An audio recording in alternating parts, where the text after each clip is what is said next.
Hello, here again, and this is a tutorial on creating not the most detailed skyscrapers, but quickly how you can just in minutes generate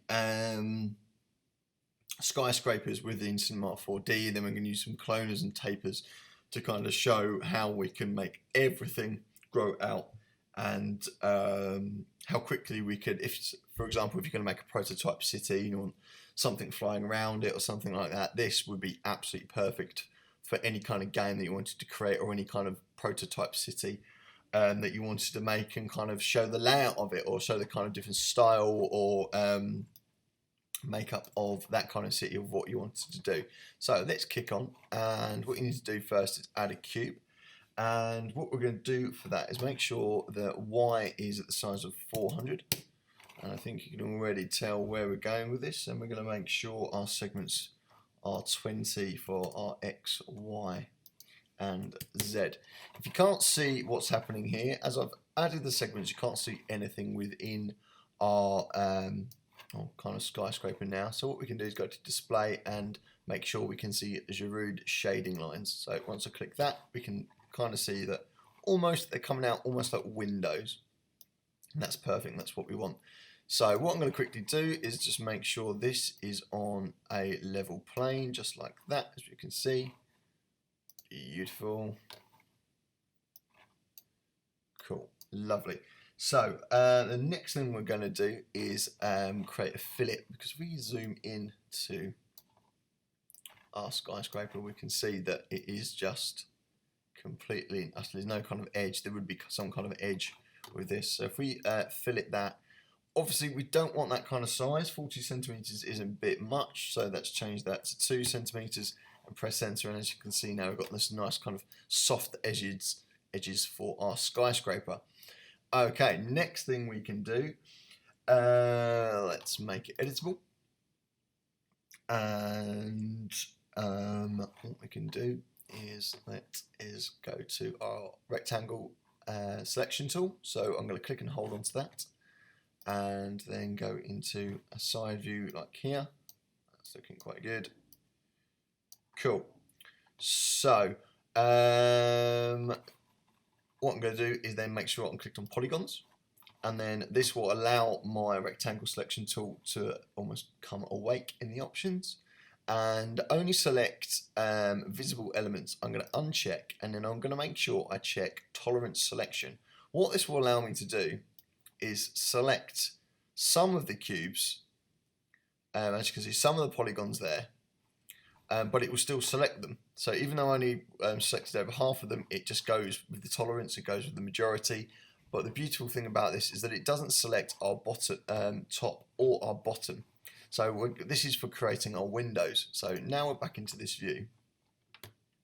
What we can do with this view and with that selected is make sure we go and right click and go to, where is it? Matrix extrude. And once we've gone onto that, and every time we go onto any kind of cube, tool, or anything like that, the options will always be in the bottom right hand corner. So for steps, I'm going to do 1, and for rotation, absolutely 0. And what I'm going to do here is click and drag it slightly left. There we go. So we made some perfectly nice looking windows in there using matrix extrude. Okay, next thing we can do is right click, go to extrude. I'm going to zoom in just a little bit closer so you can see what I'm doing here. And so I'm going to create almost like my window sills for my building here. So I'm going to click, press in left or drag in left, and as you can see, I'm creating my window sills there. That looks perfect. That looks really good. Awesome. Okay, so this is really starting to look pretty decent. And again, this is just a basic prototype. If you're creating a basic prototype game, this would be perfect for it. Okay, so I want to keep this selection of my windows. So what we can do is go to selection and set selection. And in the bottom right hand corner, this will allow me to save this selection. So I'm just going to call this selection windows. So when I add and press enter, So when I add a material, so if I unclick from this selection, let me unclick, there we go. Now I have this triangle tag here. If I double click onto that, that will immediately go onto my selected windows straight away, so I can put a material just on them. Okay, fantastic. So what we're going to do is just make sure I can click off those. Let me click off. There we go. So I'm going to add just a normal metal material. I'm going to cheat and go to Content Browser, search, and just type in metal. See what pops up. Car paint metal seems to be quite a good one. Let's just drag that into there. Lovely. So I'm just going to quickly drag that on to my building. Lovely. Let's quickly just go into settings. We're just going to add an ambient occlusion and a physical sky. And what this should allow us to do is just quickly render through. I say quickly, it's going a bit slow now, but I should be able to tell if that's a nice material. Yeah, it's looking quite nice here. I actually quite like the shading around the windows. Okay, so as you can see, my render is still going on. I've waited long enough, but I'm really happy with this kind of just plain sort of grey metal texture that I've added on to my cube. So what I'm going to do is just click off that so it stops rendering. Probably just turn off physical sky because that's what's probably taking its time. And what I'm going to do is go create new material, and I'm going to create a glass material. So how we do that is we keep reflectance on, obviously because it's glass. We turn off color, go to transparency, and we go to refraction, and 1.5 should be, and there we go. So we get this kind of glass kind of texture here. Blurriness, I'm going to put around 8%. That looks quite nice. So we've got kind of a bit of a frosted glass as well with it, about 8%. Okay, so this is where we use our selections. If I double click that triangle selection, there we go. And then I can click and drag my glass straight to that. So let's have a quick look, and this render might take forever again, but I'm only going to have a real quick look with physical sky turned off. It's still taking forever. Don't take as long.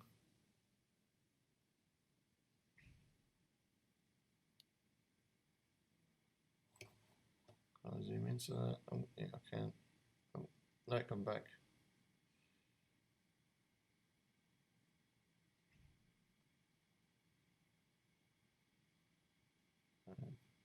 Cinema 4D's got a mind of its own today. Lovely. Oh, so there's quite a fuzzy glass. So I might just take a little bit of fuzziness off that, make it even 4 or 5%. But you kind of get where I'm going with that physical sky. That would look even better, I reckon. No. Let's go back to that glass, and let's just take that 8% down to 3%. So it's a bit clearer. Cool, lovely, fantastic. So I've got this part of my building, and one-click polygons.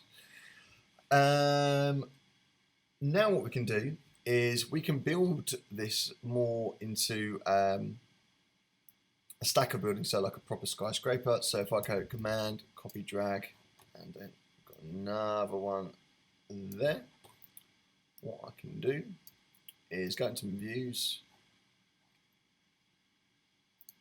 use this main view, so use my top view, go to scale, and I can scale down, and as you can see, you can kind of see what I'm doing here, appropriately scaling this to a level. There we go. I might just bring that down a tad actually. To there, and then again I'm going to copy this one again, drag that up, again use that top view to help me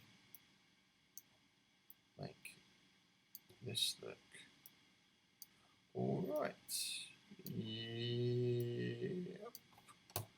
Let's have a look at that.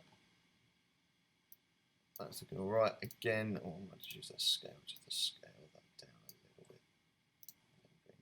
Drag that down there just like that. Just make this one a bit bigger. So zoom in, make sure how it's looking. Okay, not looking too bad. Okay, and just so we can, what we can do is be really cheeky. Let's just drag that out. And what I'm doing here is essentially creating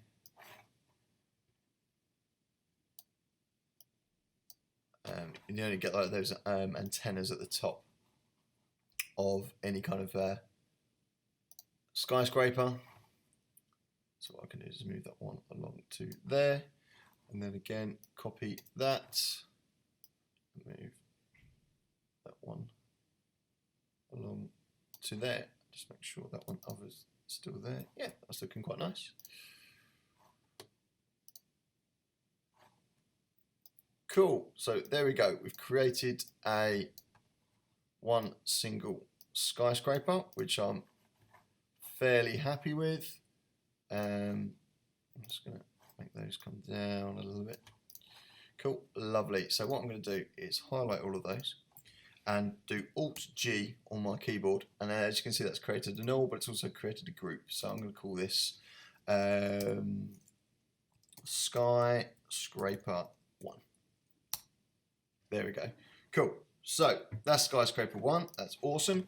What I'm going to do is take that initial cube here and going to command and copy that one out of my skyscraper. Move that across to here and show you what we can do with a taper. So what I'm going to do is go to bend and go to taper, and then put my taper onto my cube or to my second building. Then click on taper, and as you can see, there's a button saying fit to parent. Well, we've just parented those together in the layers. So if I click fit to parent, there we go, lovely. If I then up the strength, you can see that we are creating almost like a gherkin shape building. There we go, looks a bit more realistic. Nice. I'm quite happy with that. That's looking cool. Again, just gonna name that Skyscraper 2. Again, command and copy that main cube. Drag that along here. Lovely. Grab my scale tool, scale that out like that. Lovely. So already we've got 3 awesome looking buildings. They're looking the part, looking quite nice. Okay, so as I said, we can use a grid array and a cloner to kind of expand our city into different ways and different means. So what I'm going to do first is we need to make sure that the anchor points of these buildings are at the bottom, otherwise the grid array will just absolutely create a complete diabolical mess. So as you can see, our anchor point is there, which isn't good, anchor point is there, which isn't good, and anchor point on building 3, which I'll call flats or something, there we go, is not at the bottom either. So they're right in the center, so I need to move these. So what I'm going to do is we can go to mesh, axis center and axis center, and on this little dialog box I'm going to change Y to -100 and make sure I include all children and all objects. So click Skyscraper 1 and click execute, and there we go. We can see that our anchor point is now moved to the bottom. Click onto Skyscraper 2, our kind of gherkin, click execute again at the bottom, and then flats, execute at the bottom. Fantastic. So we don't have to worry about that anymore. Okay, so once we've done that, we can go to MoGraph and click Cloner. And Cloner is just at the top there. Lovely. let's make sure we go to grid array in Cloner. Make sure we change that to 5, 1 and 5 would be good. Yeah, those sizes, that's fine for now. What we're going to do is individually click all of these into our cloner, and as you can see, it has, using the count of 5 on 5, if I spread these out somewhat, created some amazing looking cloned buildings,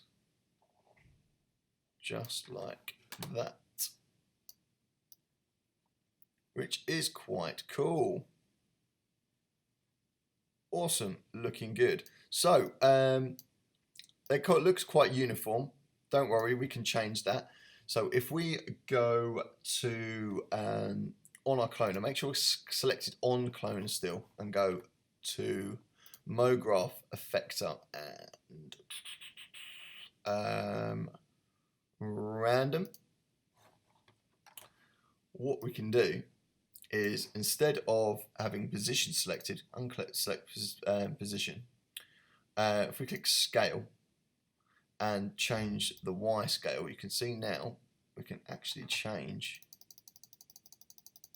the scale of our building, so creating all this kind of different buildings just from a random scaling.